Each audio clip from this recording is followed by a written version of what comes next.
Memphis, late 1960s. The air outside boiled with summer heat, but inside the bank the chill of the air conditioner pressed against the silence. Customers shuffled papers, waiting in line, when the glass door swung open. Heads turned. Elvis Presley stepped in. Not in rhinestones, not surrounded by bodyguards, but in a plain shirt and dark glasses. To anyone who didn't look closely, he could have been just another man running an errand. He moved quietly to the counter, carrying a small envelope. When the teller slit it open, her brows arched. The amount inside was modest, almost startling in its simplicity. This was the king of rock and roll, the man everyone assumed dealt only in excess. Yet here he was with an ordinary sum. The young teller, sharp-tongued and eager for an audience, let her voice carry just far enough for the crowd to hear. "Well now, Mr. Presley, not every day the king brings us such a mighty fortune, is it?" A ripple of laughter broke out across the lobby. Strangers smirked, trading whispers, their image of Elvis cracking under the weight of her sarcasm. For a heartbeat, it seemed he had been reduced to something small, mocked in the very city he had given a voice to. But Elvis didn't flinch. He didn't defend, didn't argue. He simply smiled faintly, his eyes steady behind the glasses. The room didn't know it yet, but that calm silence was more dangerous than any anger. His answer, when it came, would turn the mockery on its head and leave the entire bank reeling. "Let us know where you're watching from, and we hope you enjoy the story." The summer air in Memphis hung heavy, as if the city itself carried the weight of every note that had ever poured from Beale Street. By the late 1960s, Elvis Presley stood as a paradox, adored worldwide, endlessly imitated, yet increasingly restless inside his own skin. He was the king of rock and roll, a man whose face was stamped on records, posters, and gossip columns, but behind the headlines was someone who still longed for simplicity. Fame had built walls around him, but occasionally he slipped through the cracks of his own legend to live, if only for a few moments, like any other man in town. That afternoon, the sidewalks outside Union Avenue buzzed with their usual rhythm. Secretaries in tailored skirts clutching brown paper lunch bags, mechanics wiping grease off their forearms, children darting between lampposts. Inside a modest corner bank, the air conditioner hummed with a chill that clung to one's skin. A faint scent of ink and paper floated in the air, mixed with the mustiness of coin rolls stacked behind glass. It was the kind of place where silence wasn't demanded, but expected. A sanctuary of figures and ledgers, where people carried both their hopes and their debts. Elvis walked in quietly, almost unnoticed at first. He wasn't wearing the sequined jumpsuits that audiences would later associate with him. Instead, he had on a simple jacket, dark trousers, and sunglasses that couldn't fully disguise the familiar lines of his face. A few heads turned, the recognition traveling like a ripple across a pond. Whispers rose and quickly fell, for even in Memphis, his city, seeing him outside the stage lights still felt like witnessing something rare, almost fragile. He carried no entourage this time, no swarm of bodyguards or friends who often accompanied him. Just himself, with a plain white envelope tucked under one arm. There was something almost disarming in the sight. The world's most famous entertainer, standing in line like everyone else, shifting his weight as he waited his turn beneath the fluorescent lights. To understand the scene, one had to know Elvis's peculiar relationship with money. Though he had earned fortunes, he trusted little in banks. Too many stories had reached his ears in Hollywood, actors who watched their accounts drained by crooked managers, musicians tricked into bad contracts, lives ruined by blind faith in paperwork. For Elvis, cash represented certainty. He often kept bills folded neatly in his pockets, or locked away in drawers at Graceland, ready to hand out whenever a cousin, a stranger, or a waitress in need crossed his path. Yet from time to time, he still dealt with banks, if only to keep up appearances or to manage specific needs. On this day, the envelope he carried did not bulge with riches. It was not the princely sum that curious onlookers might have imagined. Inside lay a modest deposit, barely the kind of amount that would earn a nod from a teller. And that contrast between the myth of the king and the ordinary reality was precisely what made the moment so striking. The line crept forward. An elderly man adjusted his hat. A young mother shifted her baby on her hip. And behind them, Elvis stood, patient, calm. He seemed almost relieved to blend into the rhythm of daily life. For him, there was comfort in the ordinary. The shuffle of papers, the ring of a phone behind the counter, the little brass bell that chimed each time the door opened. For a few minutes, he wasn't the man expected to fill arenas or carry the weight of a generation's sound. He was just another Memphian waiting to hand over his envelope. Yet beneath the surface, tension lived inside him. Hollywood had drained him in recent years. The films, often formulaic, churned out more as vehicles for songs than for storytelling, left him dissatisfied. Critics mocked them. Even he knew they had little soul. He yearned for something greater, for a chance to reconnect with the music that had once felt like fire in his chest. But in the quiet of the bank line, those struggles weren't visible. He betrayed nothing, standing still, his expression unreadable. When his turn finally came, Elvis stepped to the counter. The teller, a young woman in a crisp uniform blouse, looked up and froze for a fraction of a second. Then her eyes widened, as though the world had shifted beneath her feet.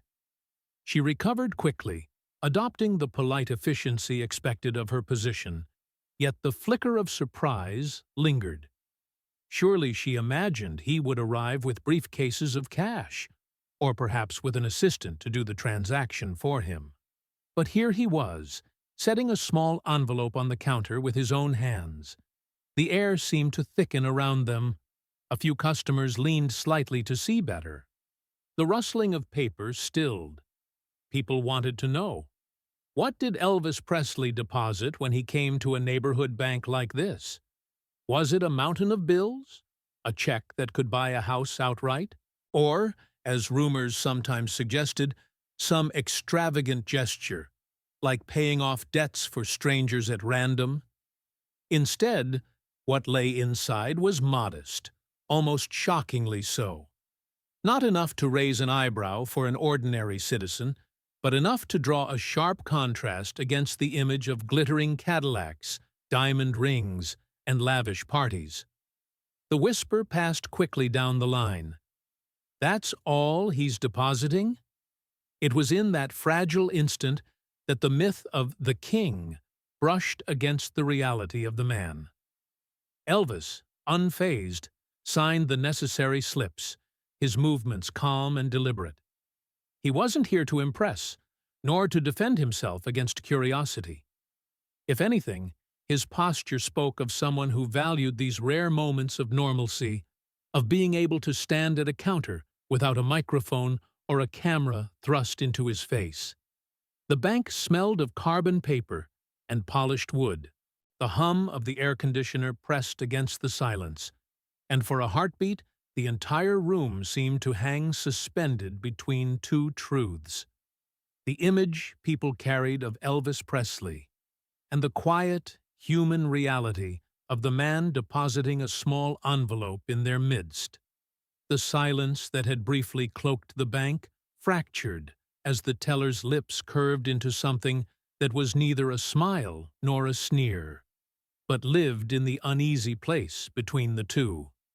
Her eyes dropped to the slip of paper Elvis had signed, and then back to him, the hesitation in her breath betraying the thought running through her mind. This is all? At first, Her words carried the tone of casual small talk. "That's quite a simple deposit, Mr. Presley."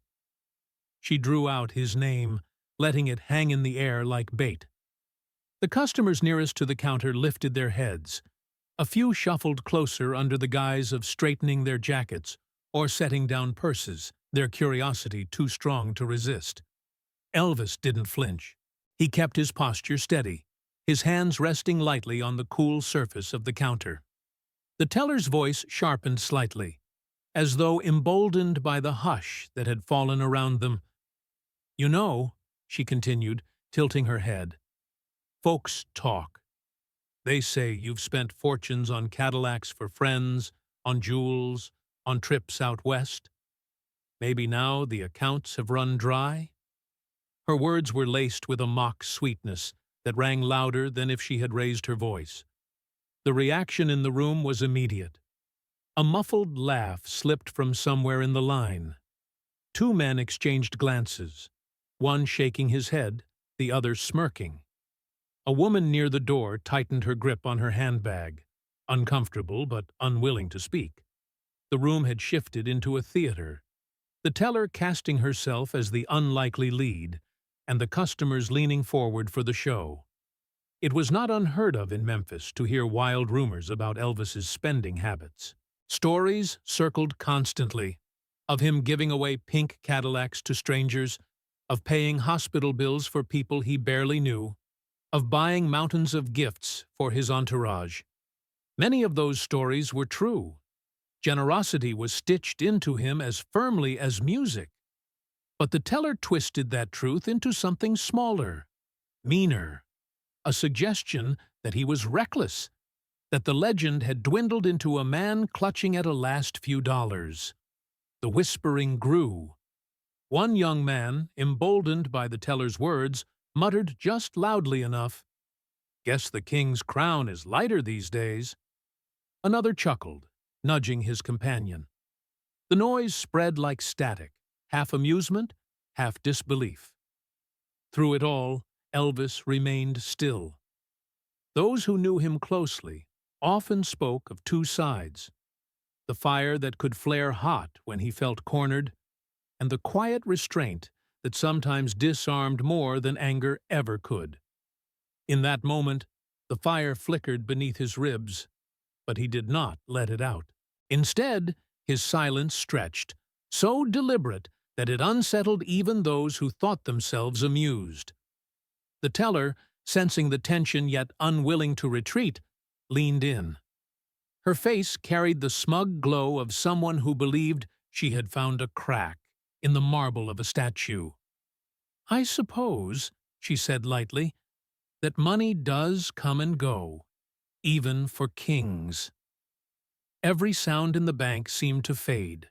The mechanical whir of the adding machine, the shuffling of papers, the muted conversations in the back offices. Even the baby that had fussed earlier grew quiet, as if sensing the gravity of the room. Customers' faces reflected a spectrum of emotions. Some waited eagerly for a reaction, imagining the headline-worthy outburst, the fiery retort. Others, older and softer around the eyes, watched with a quiet sadness, recognizing the cruelty disguised as humor. Still others remained frozen, torn between fascination and shame at being witnesses. Inside Elvis, memory stirred. He remembered the early days, walking into shops on Beale Street as a teenager with barely enough coins for a sandwich, how clerks sometimes looked down their noses at the boy with the long hair and wild taste in clothes. He remembered the sting of being told he wasn't enough. And now, years later, with millions earned and lost, with stages conquered and movies made, here it was again. The familiar edge of judgment, sharp as glass. But he was no longer that boy. He had learned that anger fed the cruel, while silence unsettled them. The teller's smirk remained, but there was a flicker of uncertainty now in her eyes. For Elvis's calm was not the calm of weakness. It was the calm of someone who knew his worth did not live in numbers on a ledger.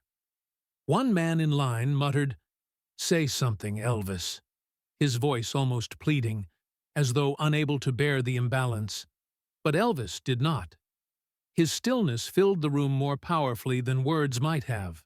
The teller shifted, as if waiting for him to snap, for the explosion that would prove her right, that he was just another celebrity desperate to protect an image. Instead, she was met with his silence, and in that silence she felt her own words echo back at her, stripped of their bravado. The crowd waited, suspended between anticipation and unease. Would he lash out? Would he storm away? Would he laugh it off, reducing the moment to nothing? The weight of expectation pressed on him, but Elvis, standing tall beneath the fluorescent lights, chose something entirely different. His response did not come with raised voice or sudden gesture. It came in the absence of both. He simply looked at her, his gaze steady, unflinching. The teller, for the first time, dropped her eyes to the papers before her, and in that small collapse of her confidence, the customers sensed something shifting, an unexpected lesson brewing in the air, one that none of them could yet articulate. The room had begun with whispers of mockery. Now, as Elvis lingered in his silence, it bristled with something else entirely, the heavy awareness that they had stepped into a moment that would not soon be forgotten. The hush in the bank thickened until it seemed almost tangible, pressing against the skin of everyone present. The teller's last remark still floated in the air, sour and lingering, while the crowd shifted uneasily in their shoes, waiting for the explosion they were certain would come. Elvis Presley was not a man who suffered insults lightly. So they thought. Rumors had long painted him as fiery, capable of temper when pushed too far. What would happen when the king's pride collided with such brazen mockery? Yet no storm came. Instead, Elvis's hand moved with unhurried calm as he slid the signed slip of paper across the counter. He tapped it once, lightly, as though punctuating a sentence that needed no words. His head lifted, sunglasses catching the fluorescent light, and then he spoke, not loudly, but in a voice so steady and even that it cut sharper than any shout could have. "Money doesn't make a man," he said, each syllable quiet but deliberate. "I know who I am." "Do you?" The teller blinked, her smirk faltering. The words weren't angry, not even sharp. They carried no theatrical flourish, only the kind of gravity that lands in the chest and refuses to leave. A ripple of silence spread outward. Even the curious whisperers at the back of the line seemed to forget to breathe. For a long moment, no one moved. Then Elvis gently pushed the envelope closer to the teller, collected the carbon copies she had slid forward, and turned away. No grand exit, no dramatic slam of the door. Just the quiet, unshaken dignity of a man who had chosen grace over retaliation. He walked toward the glass doors at the front of the building, his steps unhurried, almost meditative.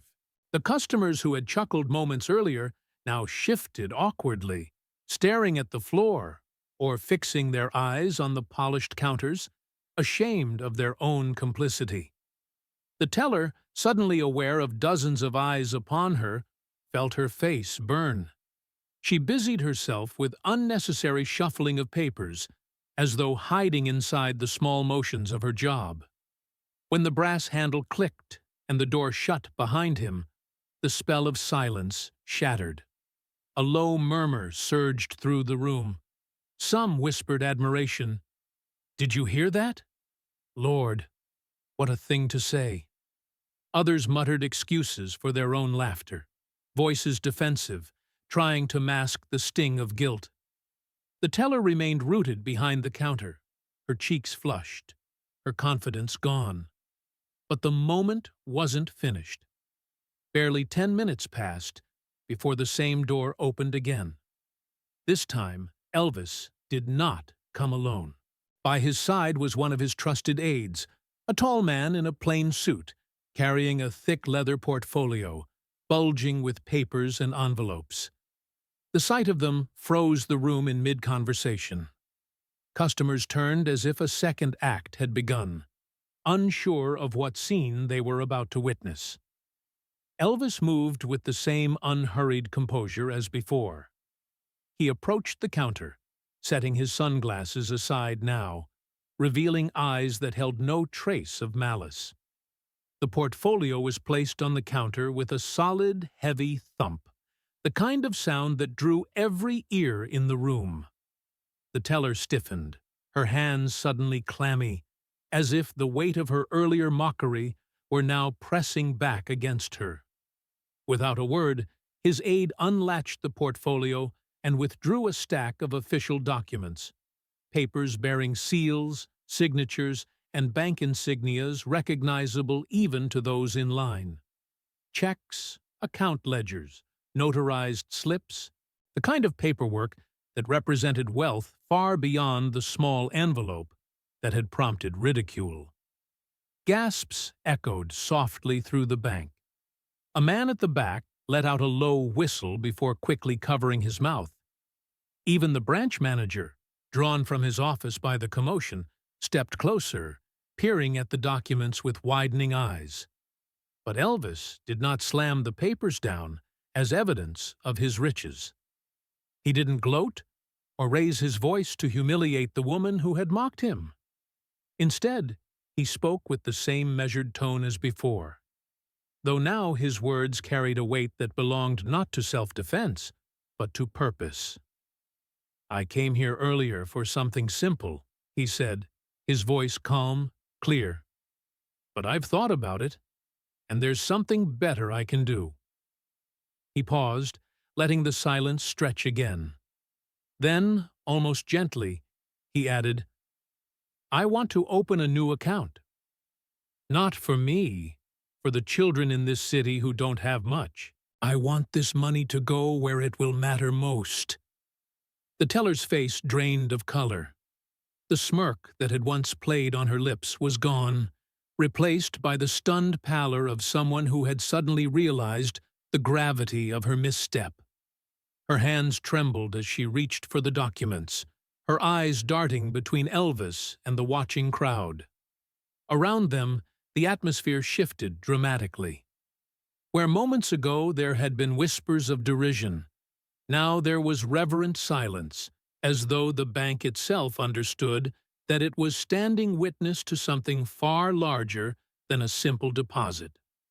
Customers exchanged glances, but this time their eyes were wide with awe rather than mischief. A woman near the back pressed a hand to her chest. The young man, who had mocked the king's crown, lowered his gaze, unable to meet anyone's eyes. Elvis remained steady, his demeanor almost serene. He had turned an insult into an opportunity, reshaping humiliation into generosity. And though the paperwork on the counter represented wealth, what truly commanded the room was the choice he had made in how to use it. No anger, no revenge, just the quiet, deliberate act of a man who understood that dignity was not proven by what one owned, but by what one gave. And in that moment, the teller, the customers, even the bank manager knew this story would not stay within these walls. The air inside the bank seemed different when Elvis reappeared, as though the very walls had absorbed the earlier tension and now waited, holding their breath. The murmur of voices died the moment the glass doors closed behind him. Those who had mocked him before stared now with uneasy anticipation. He had returned, not in anger, but with quiet determination. And that alone unsettled everyone more than any outburst ever could. Beside him, his aide carried the heavy leather portfolio, with the careful solemnity of someone handling fragile glass. The sound it made when set upon the counter was decisive, a deep, resonant thud that drew every eye. The teller, suddenly pale, could hardly raise her gaze. Her earlier bravado had collapsed into silence, leaving her exposed before her colleagues, her manager, and the customers who had witnessed everything. Elvis stood with his hands clasped loosely before him, his stance calm, his expression measured. There was no trace of anger.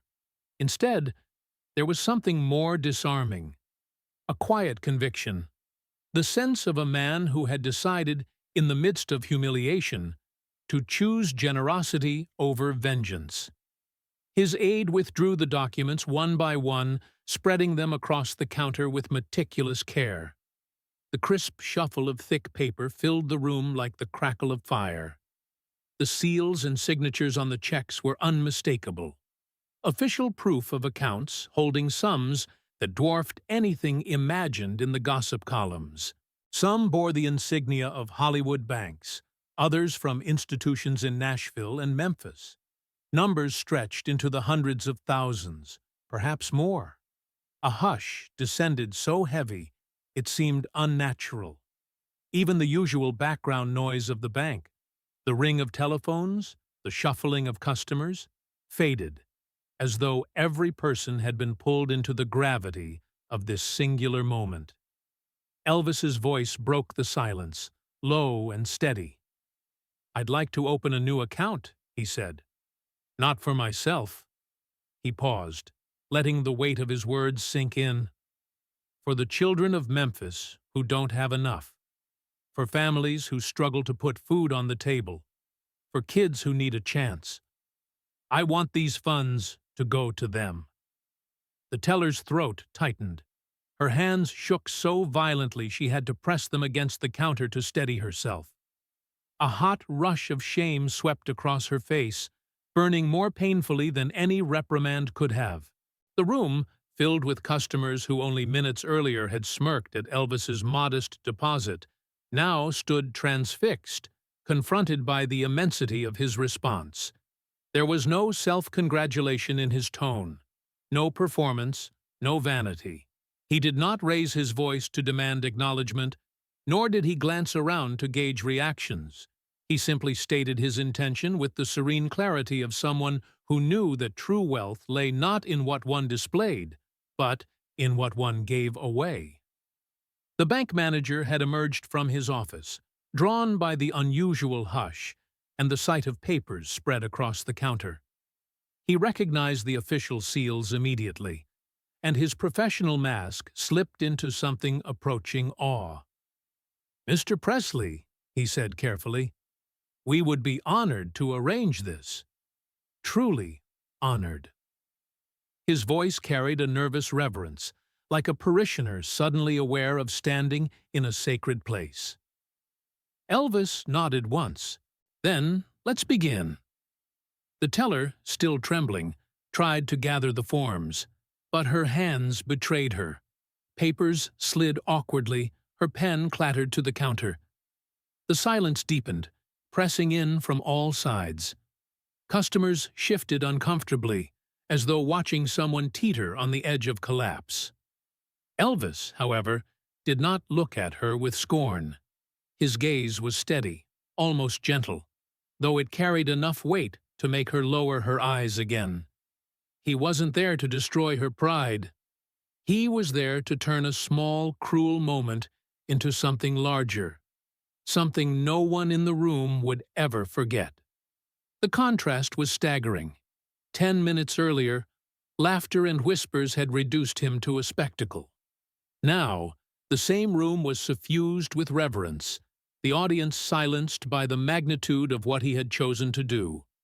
A man mocked for depositing too little was now offering more than most of them could imagine, not for himself, but for others. The teller swallowed hard, trying to speak, but the words caught in her throat.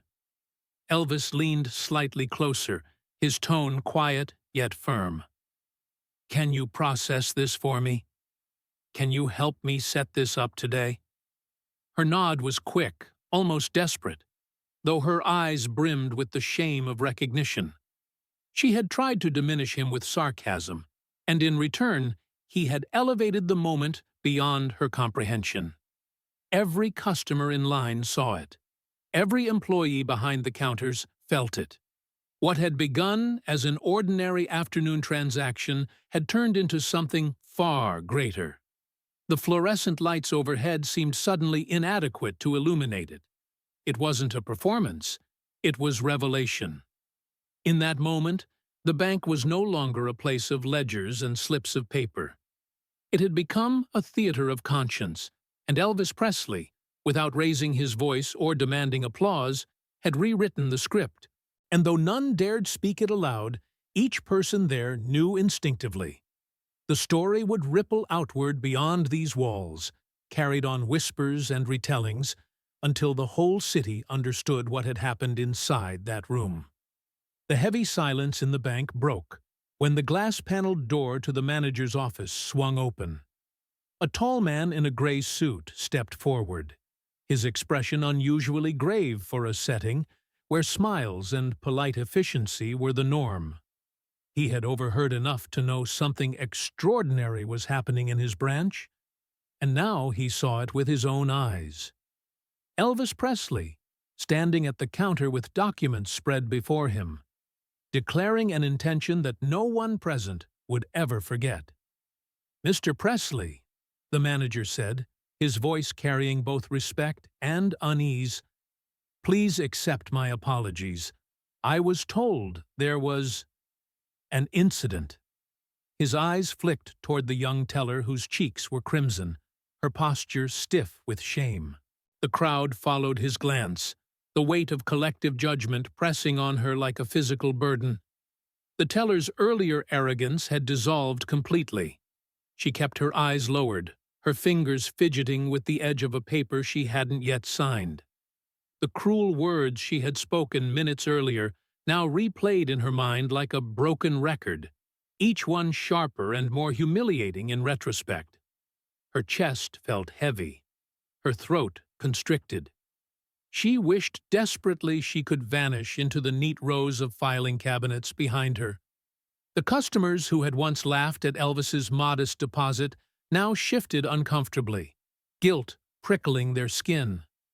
They were witnesses not only to Elvis's dignity, but also to the collapse of the teller's pride. Some pitied her, others silently condemned her.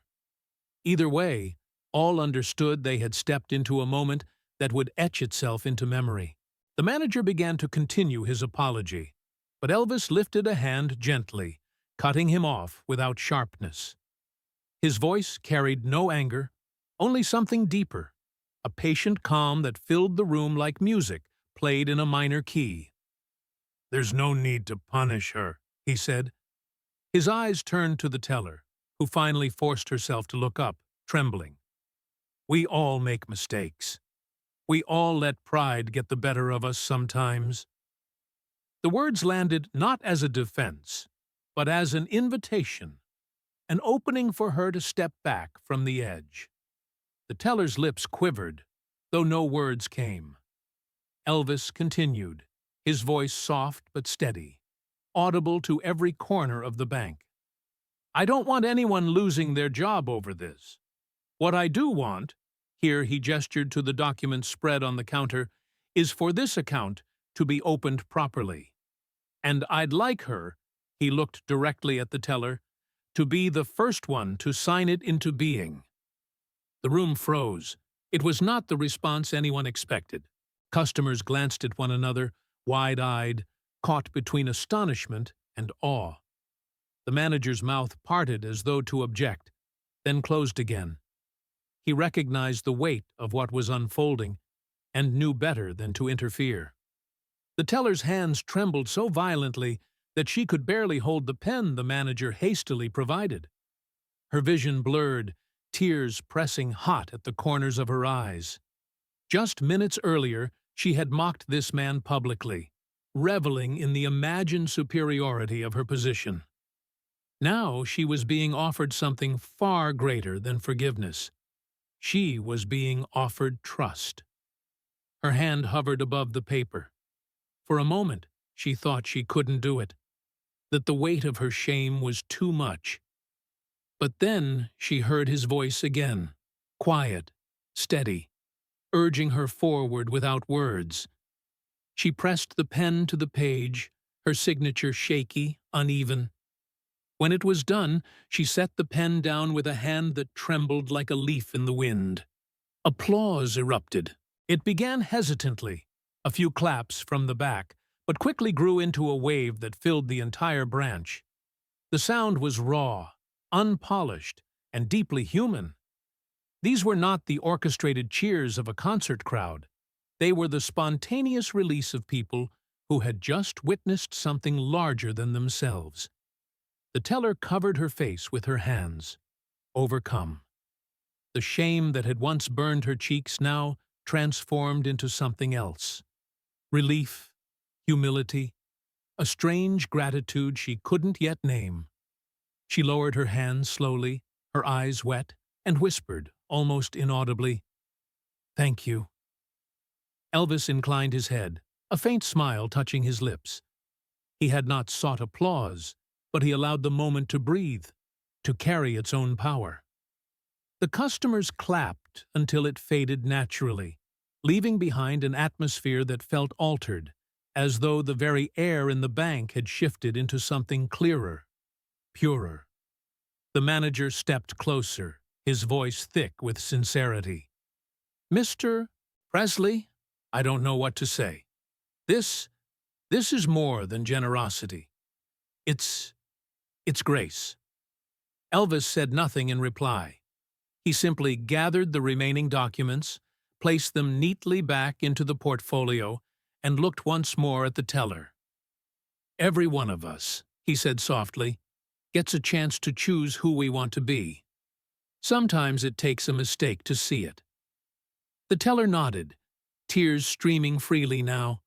She felt exposed, but not destroyed, reborn in a way she couldn't yet put into words. The second chance he had extended was not just professional, it was personal. It was a mirror held up to her soul. Around them, customers stood in stunned silence, some with tears in their eyes, others nodding as though they had just absorbed a lesson they would carry for the rest of their lives. What had begun as a small deposit and a cruel joke had become a revelation of character, a moment when humility, dignity, and forgiveness converged under the cold glow of fluorescent lights. And for the teller, whose laughter had once sparked the room into mockery, this was no longer a workplace. It was a place of transformation. The door closed behind Elvis, and with it the applause gradually faded, leaving the bank in a stunned stillness. For a moment, no one spoke.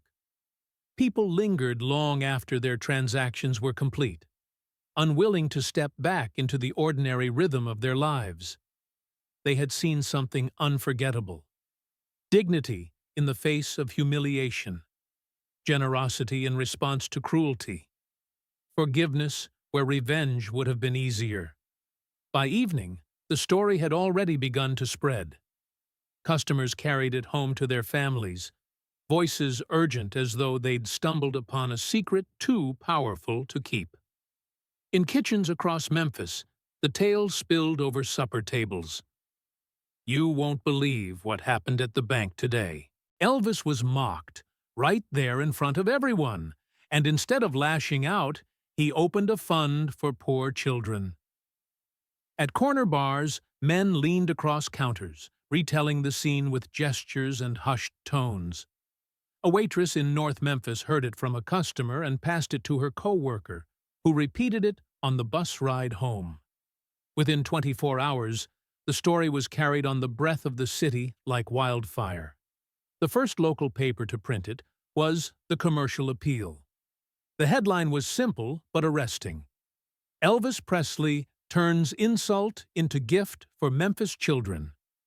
The article described the teller's mockery, the silence of the crowd, and Elvis's quiet response. It painted the scene not as scandal, but as parable. Other outlets quickly followed, their language swelling with admiration, their readership devouring every detail. Radio hosts picked it up next. On WHBQ, a late-night disc jockey retold the story between records, his voice thick with awe. "The king doesn't just sing about love," he told his listeners. "He lives it." Callers flooded the lines, some skeptical, others weeping as they spoke of how the story touched them. In the following days, reporters sought Elvis directly.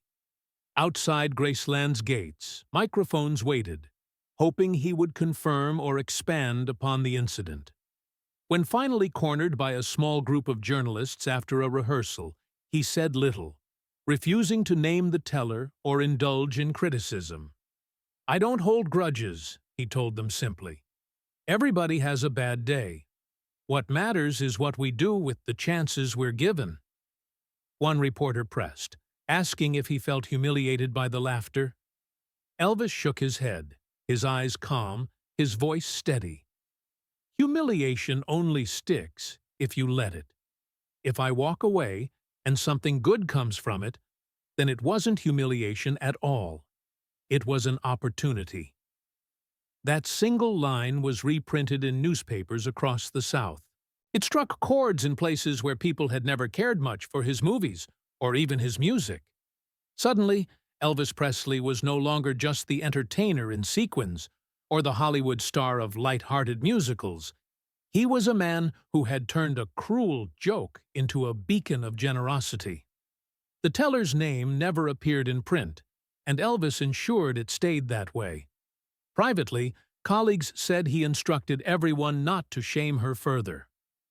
"No need to break a person twice," he remarked. That choice only deepened the respect people felt. He wasn't interested in revenge. His silence on her identity became part of the legend, a gesture as meaningful as the donation itself. On the streets of Memphis, ordinary people spoke of him differently. Before, he had been a distant figure. Beloved, yes, but also larger than life, unreachable. Now, he felt closer.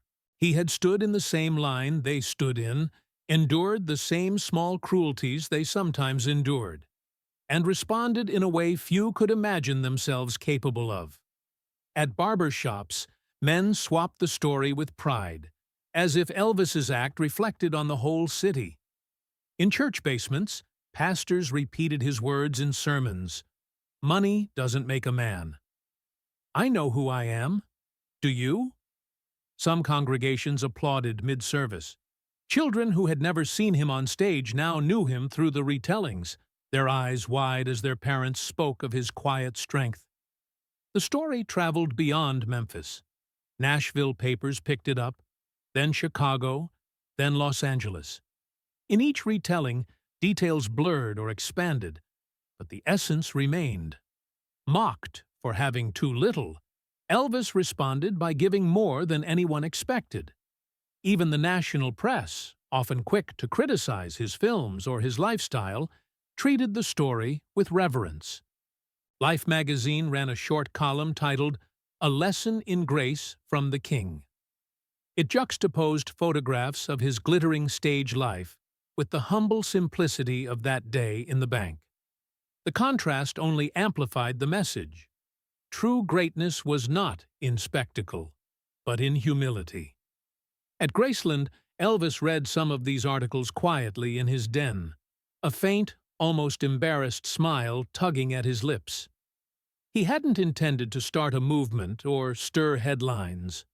All he had wanted was to answer cruelty with something better. Yet now, the city, perhaps the country, seemed determined to turn his action into a story they needed. Proof that dignity and kindness could prevail even in the smallest, most ordinary places. In living rooms, on radios, in newspapers, the echo of that day spread outward like a hymn carried on the wind. And though no one inside the bank could have predicted it, a simple deposit had become something far greater.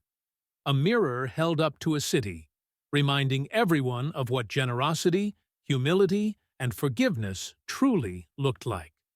Weeks passed, but the echo of that afternoon in the bank did not fade.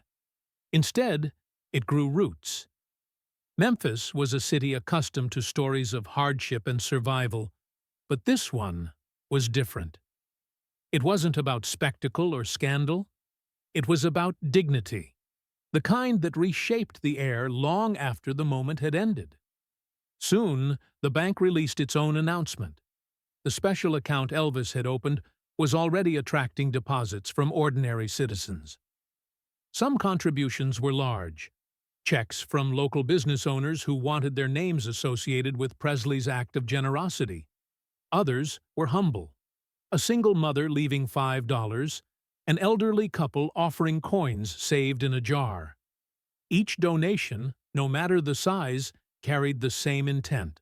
Elvis had lit a fuse, and Memphis responded. Within a month, the account evolved into something larger, a charitable fund dedicated to supporting the city's poorest children. Churches organized drives, small businesses pledged percentages of their earnings, and even school children brought pocket change to be added. What had begun as a quiet gesture inside a fluorescent-lit bank branch now pulsed like a heartbeat across the community. The teller, once the antagonist of the story, underwent her own transformation. At first, she dreaded every glance, every whisper. Shame lingered like a shadow. But Elvis's refusal to humiliate her further began to soften that burden. Slowly, she stepped into the role he had unexpectedly given her. She became one of the account's primary coordinators, working overtime to manage the paperwork, contacting families in need, and ensuring funds reached the right places. In time, she admitted to colleagues, and later to a local reporter, that the day Elvis handed her that pen had changed her life. "I thought my job was to handle numbers," she confessed. "But that day taught me that money isn't just numbers. It's people. It's hope. And he showed me that." Her words spread in smaller circles, not as widely as the original story, but with an authenticity that touched those who heard them. One autumn afternoon, when the leaves along Elvis Presley Boulevard had begun to curl and turn copper, Elvis himself returned to the same bank. He came without fanfare, no cameras trailing, no crowd waiting. He wore a plain jacket and sunglasses, carrying only a quiet smile. Inside, the branch was nearly empty. A few customers lingered at the counters, and the familiar hum of the air conditioning whispered overhead. When the teller, now steadier, kinder, transformed by months of work, saw him step through the door, her breath caught. She moved quickly from behind her desk, her face a mixture of nervousness and gratitude. "Mr. Presley," she said softly, almost reverently, "the fund. It's grown more than any of us imagined. Families have food. Children have shoes for school. People come here every day, wanting to be part of it." Her voice trembled, but this time not from shame.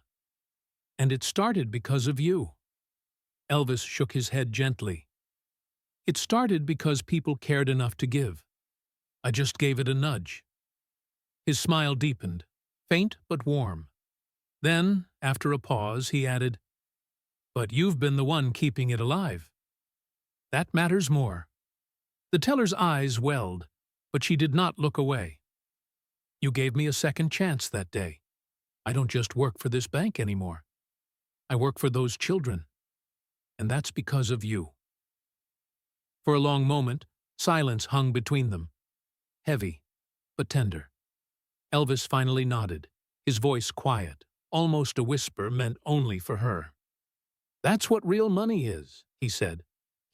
Not bills or coins, not numbers on a ledger. It's when it changes lives. That's the only wealth worth having." He didn't stay long. He checked the account, exchanged a few quiet words with the manager, and left as simply as he had arrived. No audience, no applause. Just a man stepping back into the Memphis afternoon, the golden light of late sun glinting off his sunglasses. Yet inside the bank, something lingered. The customers who had been present looked around at one another, sensing they had again witnessed something that transcended the ordinary. The teller stood still for several minutes after Elvis had gone, her hands clasped at her chest, her mind echoing with his words. News of his quiet return never made the papers. There were no headlines this time, no grand retellings. But those who were there, those who saw him stand in that quiet lobby and speak of true wealth, carried the moment in their hearts. For them, it became the private coda to a public story, the quiet symphony that followed the thunder of applause. And so the tale found its conclusion not in spectacle, but in stillness. The king of rock and roll, so often defined by lights and sound, left behind something greater than performance, a legacy of humility, of grace, of generosity. In Memphis, people would still tell the story for years to come, of the day Elvis Presley walked into a bank with a small envelope, was mocked for it, and turned the insult into a lifeline for countless children. They would remember the silence that fell after his quiet words, the applause that rose when forgiveness triumphed, and the way their city had been changed by a single act of grace. And when those who had been present spoke of the final scene, they spoke not with fanfare, but with a kind of reverence.